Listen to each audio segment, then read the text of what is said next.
হিন্দু ছেলে একটা মাদ্রাসার মেয়েকে কিডন্যাপ করে মাদ্রাসার মেয়েকে ধর্ষণ করেছে, এখনো সেই ধর্ষণের বিচার হয় নাই।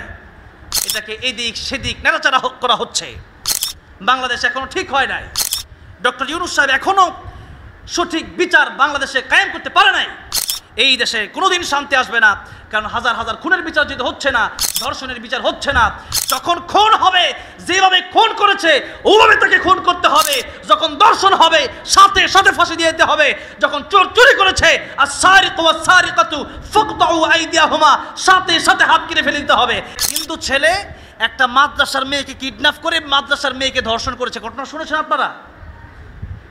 কত বড় জালেম, কত নিকৃষ্ট ব্যক্তি! সে হিন্দু হয়ে একটা মাদ্রাসার একটা ছোট্ট মেয়েকে সে ধর্ষণ করেছে, এখনো সেই ধর্ষণের বিচার হয় নাই। এটাকে এদিক সেদিক নাড়াচাড়া করা হচ্ছে। বাংলাদেশ এখনো ঠিক হয় নাই। ডক্টর ইউনূস সাহেব এখনো সঠিক বিচার বাংলাদেশে কায়েম করতে পারে নাই, কারণ এই দেশে হাজার হাজার খুন হয়েছে এক বছরে। এই দেশে শত শত নারীর ইজ্জত নষ্ট হয়েছে এক বছরে। এই দেশে চাঁদা নিতে নিতে একবারে শহর থেকে গ্রামগঞ্জ পর্যন্ত চাঁদা নেওয়া হচ্ছে। একটা সাধারণ একজন ব্যক্তি শাক বিক্রি করে ভ্যান চালায়, রিক্সা চালায়, এমন ব্যক্তির কাছে দৈনিক শত শত টাকা চাঁদা নেওয়া হয়। তাহলে দেশে কি সঠিক বিচার প্রতিষ্ঠা হয়েছে? হয় নাই।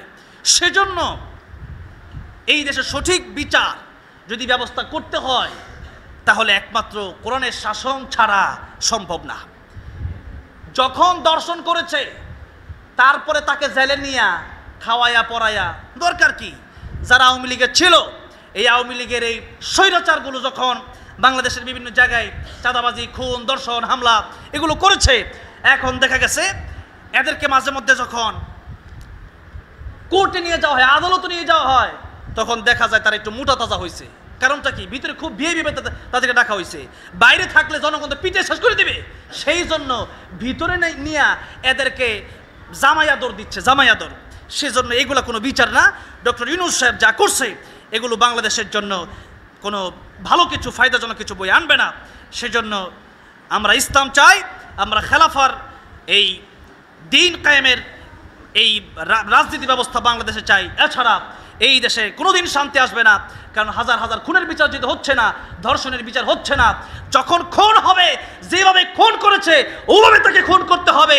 যখন ধর্ষণ হবে, সাথে সাথে ফাঁসি দিয়ে দিতে হবে। যখন চোর চুরি করেছে, আস-সারিকু ওয়াস-সারিকাতু ফাকতাউ আইদিয়াহুমা, সাথে সাথে হাত কেটে ফেলে দিতে হবে। একটা হাত বাইতুল মুকাররমের সামনে কাটা হবে, চুরি বন্ধ হয়ে যাবে।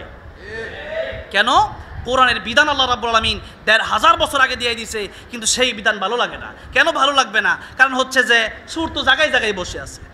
এখন একটা সুরকে যদি কোনো পুলিশের কাছে দেওয়া হয়, ওই পুলিশ যদি নিজেই হয় সুর, মানে সুর তো গোপনে গোপনে চুরি করে, আর পুলিশ কীভাবে চুরি করে? আমি কয়েকদিন আগে একটা ঘটনা শুনলাম। আমার এক বন্ধু আমাকে বলছে যে একটা ধর্ষকের বিচার আসছে, তো যখন গেছে ২০,০০০ টাকা কোনো রকম হাতে দিয়ে দিছে। কয় বেটা একটা থাপ্পড় দিয়ে কার করবি না মাপচা, তারা নিয়ে যাইতো জেলে, তারা দিব ফাঁসি। এখন তারা কি করলো? একটা থাপ্পড় দিয়ে তার বিচার শেষ। কেন? ওই যে ২০,০০০ টাকা হাতে দিয়ে দিয়েছে, স্যার আর ৫০,০০০ টাকা পরে দিমনে। এই হইল আজকের বিচার। টাকা পয়সা যদি না থাকে, এখন সুরে আর পুলিশে কি টাকা দিবে? সেজন্য দেখা যায় সুরের একদিন রেখে কোনোভাবে তার বিদায় করে দেয়। এই হচ্ছে আমাদের দেশের অবস্থা। একদিন যদি হাত কেটে দেওয়া হয়, পরদিন চুরি বন্ধ হয়ে যাবে। একজন কাউরে পাথর দিয়ে মারছে, তাকেও পাথর দিয়ে মারতে হবে। এটা হচ্ছে ইসলামের বিধান। কেউ কাউকে চাকু দিয়ে মারছে, তাকে চাকু দিয়েই মারতে হবে, খালি ফাঁসি দিলে হবে না। কারণ পাথর দিয়ে যে আঘাত করছে, ওই আঘাত তো ফাঁসি দিলে হবে না। চাকু দিয়ে যে কুবায় কুবায় মারছে, ওইটা তো ফাঁসি দিয়ে দিলে হবে না, ওইটা চাকু দিয়ে কুবায় মারতে হবে। সেই জন্য ইসলামের বিধান একটা দুইটা করে যদি চালু হয়ে যায়, এই দেশ থেকে ধর্ষণ বন্ধ হয়ে যাবে, এই দেশ থেকে চুরি বন্ধ হয়ে যাবে, ডাকাতি বন্ধ হয়ে যাবে, এই দেশ থেকে হামলা বন্ধ হয়ে যাবে, জুলুম বন্ধ হয়ে যাবে। এই জন্য ইসলাম যদি চায়, তখন দেখতে হবে, বিশেষ করে ডাইরেক্টর ইসলাম কায়েম করা যাচ্ছে না, যেহেতু জিহাদের ময়দানে যেহেতু যুদ্ধ করতে যেতে পারছি না, সেই জন্য কমপক্ষে এতটুকু করতে হবে, যারা আলেম তাদের পাশে থাকতে হবে। এটা এখনও থাকতে হবে, ভোটের সময়ও থাকতে হবে। আবার প্রিয় মা বোনেরা যেহেতু আছেন, খুব হিসাব কিতাব করে এরপর আপনাদের সামনে আগাতে হবে। না হলে এমন ধর্ষণ আর হবে, কোনো বিচার হবে না। এই দেশে এখন কোনো বিচার নাই। এই দেশ বর্তমানে আরও দেউলিয়ার দিকে যাচ্ছে। সেজন্য দেশ পরিবর্তনের প্রয়োজন। আমার তার বলেন ভাইয়েরা, আমার মা বোনেরা, যে কথা বলছিলাম অধিকারের ব্যাপারে আল্লাহ রাব্বুল আলামিন নারীদেরকে যে অধিকার দিয়েছে, যারা নাস্তিক, যারা বেঈমান অথবা শাহবাগীরা, তারা বলে যে ইসলাম নারীদেরকে অধিকার দেয় নাই, কম দিছে। তাহলে আমি তাদেরকে বলবো, শুধু যদি নারীদের জন্য আপনারা এত কথা বলেন, এই যে হিন্দু দর্শন করছে আমার বোনকে, তার ব্যাপারে কোনো কথা বললেন না? বিভিন্ন সময় দেখা গেছে যে তাদের ব্যাপারে ওই সমস্ত নাস্তিকরাই বাড়ির কাজের মেয়েদেরকে পর্যন্ত ধর্ষণ করে, তখন তো তাদের ব্যাপারে কোনো বিচার নাই।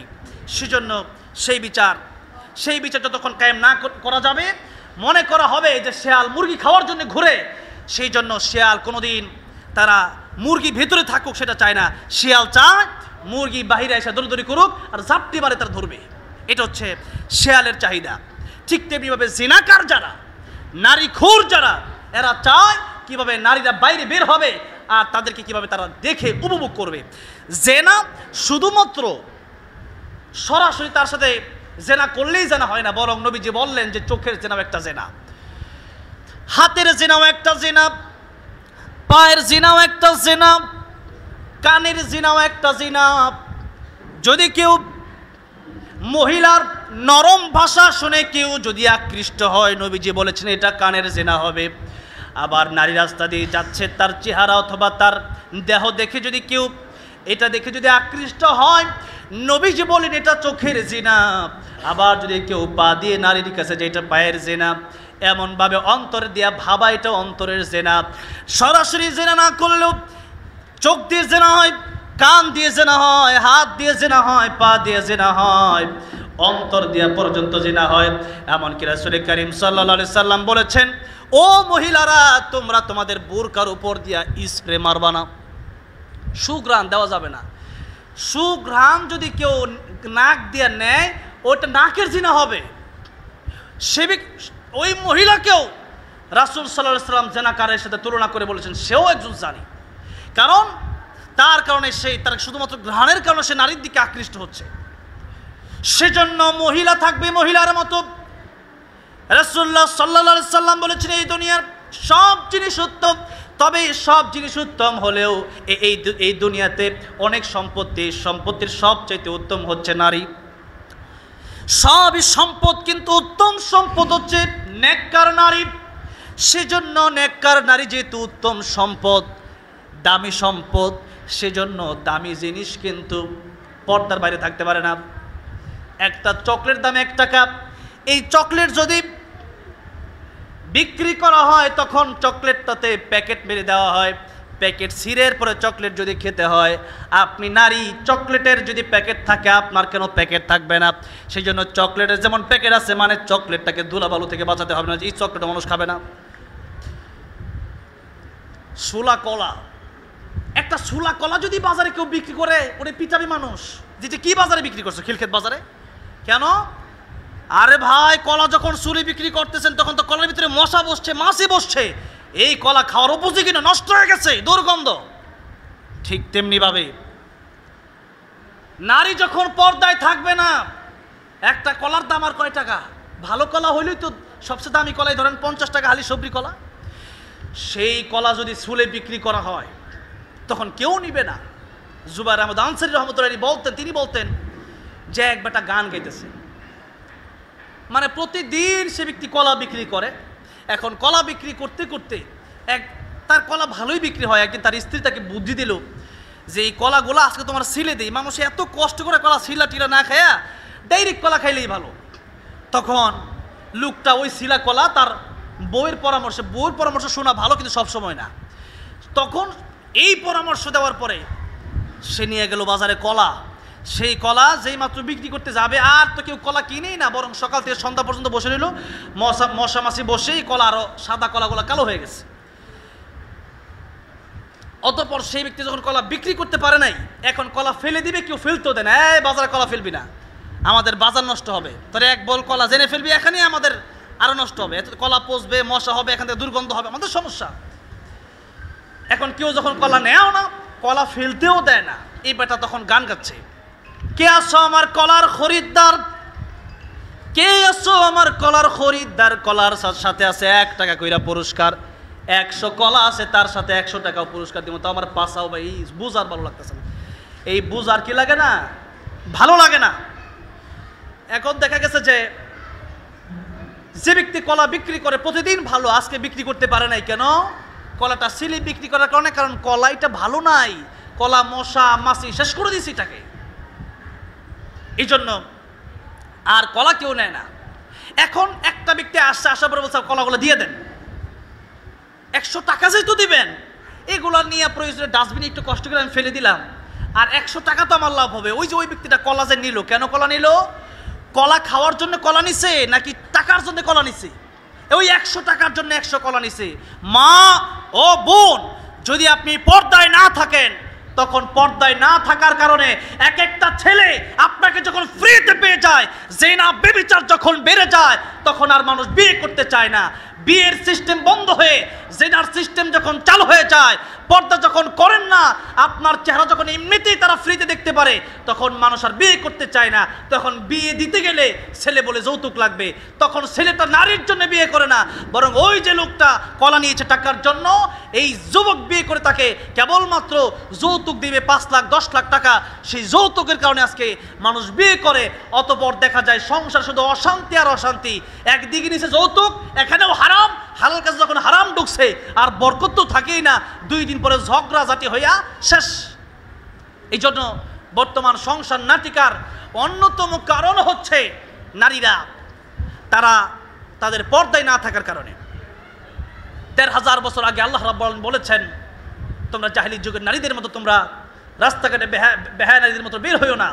এরপরে যদি আপনি বের হন, তাহলে আপনি জিনা ব্যভিচারের শিকার যদি হন, এরপরে আপনার যদি পর্দা না থাকে, তাহলে আপনাকে প্রথমে দোষী করা হবে, নারীকে প্রথম দোষী সাব্যস্ত করা হবে, কারণ আপনি পর্দা করলেন না কেন। এই জন্য মা বোনেরা, আপনাকে হিজাব আর পুরো শরীর ঢাকতে হবে, হিজাব দিয়ে চেহারা ঢেকে ফেলতে হবে। আপনার সৌন্দর্য যেন কেউ না দেখে, আপনার সৌন্দর্য আপনার স্বামী ছাড়া অন্য কেউ যদি দেখে, তাহলে আপনি ব্যভিচারের সম্মুখীন হতে পারেন। এই জন্য দুনিয়ার আইন যদি মানেন, দুনিয়ার নাস্তিক, দুনিয়ার উন্মত্তের কথা যদি আপনারা শুনেন, তাহলে বিপদে পড়ে যাবেন। কারণ তারা চায় আপনাদেরকে শেয়ালের মতো ভোগ করতে। যেখানে হিন্দুরা 1% সম্পত্তিও বাবার কাছ থেকে পাচ্ছে না, আপনি 1 ভাগ পাচ্ছেন, এরপরও যেহেতু হিন্দুরা আপনাকে নিয়ে, নাস্তিকরা আপনাকে নিয়ে এত কথা বলে, তার মানে বুঝতে হবে শুধুমাত্র নারীর জন্য এরা প্রতিবাদ করে না, বরং তাদের নিজের স্বার্থের জন্য তারা প্রতিবাদ করে আর মিছিল মিটিং করে।